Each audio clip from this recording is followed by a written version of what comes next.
Welcome back, everyone. Ready for another deep dive? Today, we're going to explore Hexagram 54 of the I Ching Gui Mei. Gui Mei. Yeah, it's a fascinating one. Always leads to some interesting insights. It's known as the marrying maiden, or sometimes the returning maiden. But before we get into all that, let's back up a bit. Can you give us like a quick overview of the I Ching itself, for anyone who might be new to it? Of course. The I Ching is this ancient Chinese text, think like thousands of years old.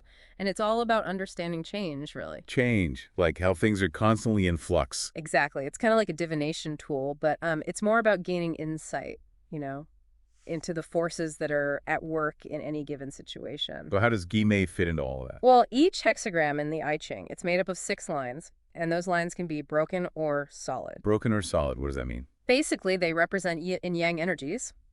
And then we have the trigrams. Okay, wait, trigrams. The trigram, it's a set of 3 lines. There are 8 possible combinations. And each one represents a different aspect of reality, like thunder, lake, mountainy, wind, that kind of thing. I see. So they're like the building blocks of the hexagrams. You got it. Okay, so what are the trigrams that make up Gui Mei? What do those tell us about the overall meaning? So Gui Mei, it's formed by Zen, that's the trigram for thunder, over Dewey. Budi represents the lake. Now think about that imagery for a second. Thunder over a lake. That sounds kind of dramatic, right? Like something's about to happen. Yeah, that's the energy here. The combo of these trigrams, it suggests a situation that's unstable, maybe even a bit volatile. Oh, wow. So even just from the imagery, we're getting a sense that this hexagram is dealing with some pretty intense stuff. And then we have that first line. It says, this image of a young girl pursuing a man conveys the idea of missing what is right or proper. Whoa, that sounds like there's a story there. What's going on? Well, you have to remember the I Ching, it was written in a very different time, very different social norms. Right.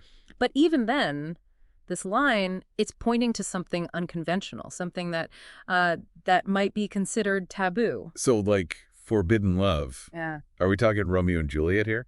Not necessarily forbidden, but definitely a relationship that might go against societal expectations.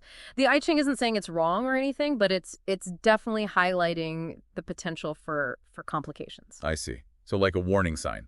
Proceed with caution. Yeah, you could say that. Gui Mei often points to situations where things are out of balance, where actions might not align with the natural order of things. Okay, that makes sense. Yeah. Speaking of things being out of balance, there's that great quote from the text. It says, if you want fish, you should search in the water. Searching for it on a tree does not suit the situation. Now, that's just like good advice for life in general. Yeah, right. I love that line. It's so straightforward. It really speaks to the core message of Gui Mei, which is about timing and alignment. So it's not just about going after what you want. It's about like going after it in the right way at the right time in the right place. Exactly. Gui Mei is all about recognizing that there's this natural flow to things, trying to force things to go your way. That's only going to lead to frustration. I'm starting to see why Gui Mei has this like reputation for being a challenging hexagram. Yeah, it definitely can be. A lot of keywords associated with it, they kind of hint at that difficulty. Things like reversal or limited satisfaction, troubles following initial benefits. Those don't sound particularly encouraging. But then again, I'm guessing there's more to it than that, right? So it sounds like Gui Mei is like this mixed bag, full of challenges, but also like potential opportunities. How do we make sense of that? Yeah, you've hit on something important there. While Gui Mei, it does highlight, the potential pitfalls of going against the grain, it also emphasizes the importance of perseverance. So even when things feel like out of sync, there's still hope. There's still a chance for things to work out. Exactly. It's not saying that, going against the norm will automatically lead to failure. It's more about recognizing that it might require more effort, more patience, more adaptability to achieve those goals. Makes me think of that saying the path less traveled is often more difficult, but it can also lead to more rewarding destinations. Yeah, I like that. It speaks to the idea that sometimes the most fulfilling journeys, they're the ones that challenge us to step outside those comfort zones, embrace the unknown. Okay, so we talked about the trigrams, the imagery, and some of the keywords. But what about the health aspects? The source material mentions some pretty specific ailments, right? Like stroke, liver disease, even STDs. Why those specific connections? Right. So that's where the I Ching it intersects with with traditional Chinese medicine, which takes this holistic view of the body and the mind. Holistic, meaning? Meaning it sees the whole picture, it's Yeah. all connected. And in this system, physical imbalances, they're often seen as reflections of emotional and mental states.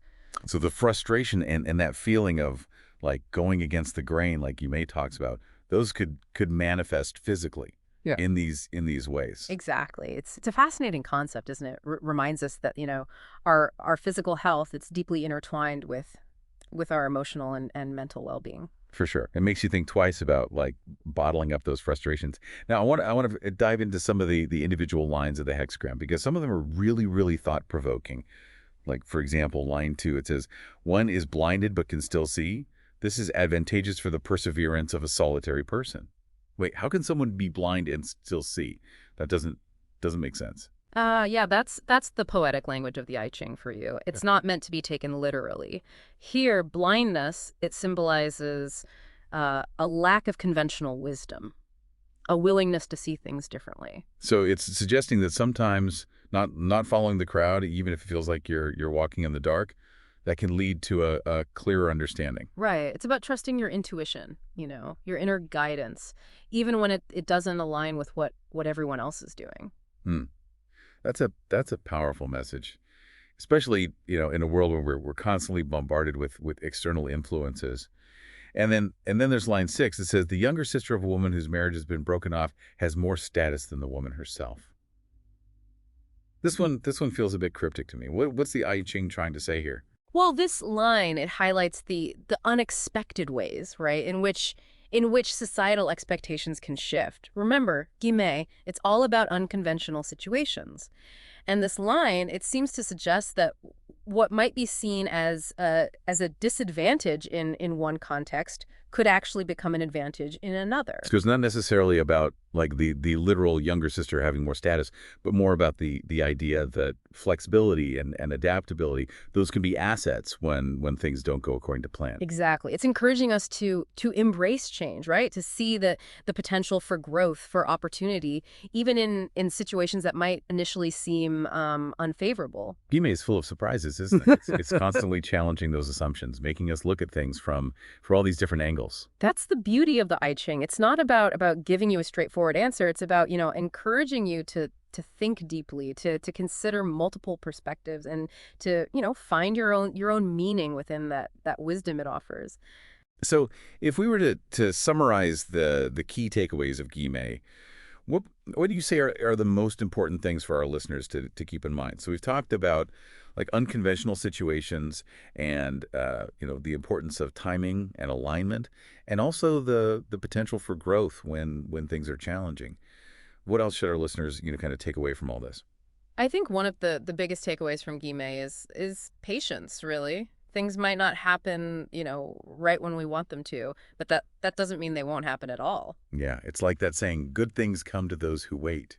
But oh man, sometimes waiting is so hard. It can be, it can be. But it reminds us that sometimes the most rewarding things, they take time, they take effort, and a willingness to just trust the process. And maybe that's especially true, when we're in a Gui Mei situation, when things just feel off Yeah. or we're like going against the grain. Absolutely. In those moments, patience becomes even more important. It's about surrendering to that uncertainty, embracing the discomfort, and having faith that things will work out in the end. This has been such a fascinating deep dive into Gui Mei. I feel like I've learned so much. It's been great exploring it with you. I always find something new in Gui Mei, every time I come back to it.